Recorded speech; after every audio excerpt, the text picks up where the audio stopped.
Hello friends, welcome back to my YouTube channel physical education with Shraddha Rajput में आपका बहुत बहुत स्वागत है। फ्रेंड्स, साइकोलॉजी के अंतर्गत एक बुद्धि इंटेलिजेंस चल रहा था। उसके अंतर्गत कल हमने बुद्धि के सिद्धांत बताए थे। आज उसके अंदर नेक्स्ट देखते हैं बुद्धि मापन के सोपान। बुद्धि मापन के सोपान कौन कौन से थे? तो देखा जाता है बुद्धि मापन के सोपान 3 बताए गए हैं। सबसे पहले यहाँ बुद्धि मापन का सोपान आता है वास्तविक आयु। वास्तविक आयु को हम क्या कहते हैं इंग्लिश में? वास्तविक आयु को क्रोनोलॉजिकल क्रोनोलॉजिकल एज कहते हैं, जिसे सीए से प्रदर्शित करते हैं।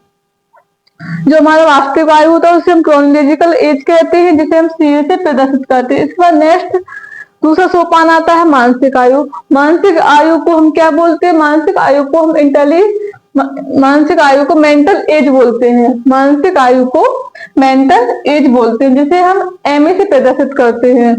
एमए से प्रदर्शित करते हैं। नेक्स्ट हमारा आता है बुद्धि लब्धि। बुद्धि लब्धि को इंग्लिश में क्या बोलते हैं? बुद्धि लब्धि को इंग्लिश में इंटेलिजेंस क्वेश्चन बोलते हैं। बुद्धि लब्धि को इंग्लिश में इंटेलिजेंस क्वेश्चन बोलते हैं, जिसे हम आईक्यू के नाम से प्रदर्शित करते हैं।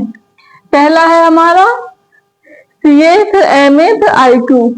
3 हमारे बुद्धि के सोपान बताए गए हैं। इसके बाद हम देखते हैं बुद्धि का इतिहास। बुद्धि का इतिहास क्या रहा है? तो सर्वप्रथम इंग्लैंड के फ्रांसिस गाल्टन ने 1885 में जनता को ध्यान में बुद्धि की तरफ खींचा गया। जनता को ध्यान में 1885 में फ्रांसिस गाल्टन ने जनता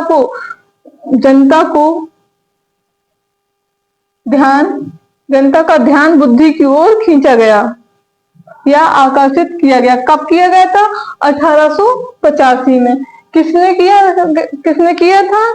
फ्रांसिस गाल्टन। तो इसके अंदर नेक्स्ट पॉइंट आता है बुद्धि लब्धि का मानसिक परीक्षण किसने किया था? बुद्धि लब्धि का मानसिक परीक्षण किसने किया था? कौन सा वैज्ञानिक था? तो यहाँ आता है सर्वप्रथम बुद्धि लब्धि का परीक्षण का प्रयोग कैटल ने किया था। किसने किया था सर्वप्रथम? कैटल ने। तो इसके बाद नेक्स्ट हमारा पॉइंट आता है मानसिक आयु का सर्वप्रथम प्रयोग किसने किया था? मानसिक आयु का सर्वप्रथम प्रयोग 1908 में अल्फ्रेड बिने ने किया था। 1908 में अल्फ्रेड बिने ने मानसिक आयु का सर्वप्रथम प्रयोग किया था। तो इसके बाद नेक्स्ट हमारा पॉइंट आता है बुद्धि लब्धि का प्रयोग सर्वप्रथम किसने किया था? बुद्धि लब्धि का प्रयोग सर्वप्रथम किसने किया था? तो यहाँ हमारा नेक्स्ट पॉइंट बनता है बुद्धि लब्धि का प्रयोग सर्वप्रथम थर्मन ने किया था। किसने? थर्मन ने किया था। तो इसका एक पॉइंट और आता है नेक्स्ट हमारा सर्वप्रथम बुद्धि लब्धि का सूत्र मतलब किसने दिया था? सर्वप्रथम बुद्धि लब्धि का सूत्र किसने दिया था? तो यहाँ बुद्धि लब्धि का सुझाव सर्वप्रथम स्टर्न ने दिया था। कब दिया था? 1912 में। सर्वप्रथम बुद्धि लब्धि का सूत्र किसने दिया था? स्टर्न ने दिया था। 1912 में दिया था। यह सूत्र पूर्ण रूप से सही नहीं था। 1912 में दिया गया था। तो इसके बाद जो संशोधित सूत्र किसने दिया था? जो 1912 वाला सूत्र था उसमें था एमए बटे सीए, मानसिक आयु बटे वास्तविक आयु। मानसिक आयु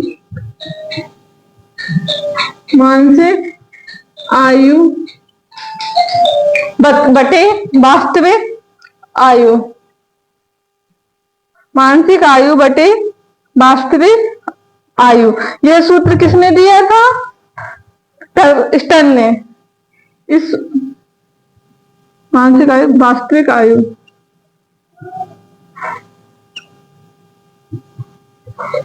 स्टर्न द्वारा दिया गया था, जबकि यह पूर्ण रूप से मान्य नहीं था। इसके बाद नेक्स्ट संशोधित सूत्र किसने दिया था? बुद्धि लब्धि का नेक्स्ट संशोधित सूत्र थर्मन ने दिया था। कब दिया था थर्मन ने? 1916 में।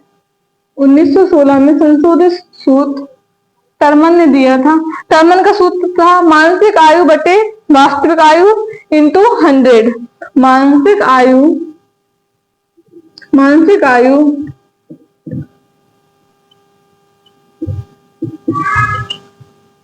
बटे वास्तविक आयु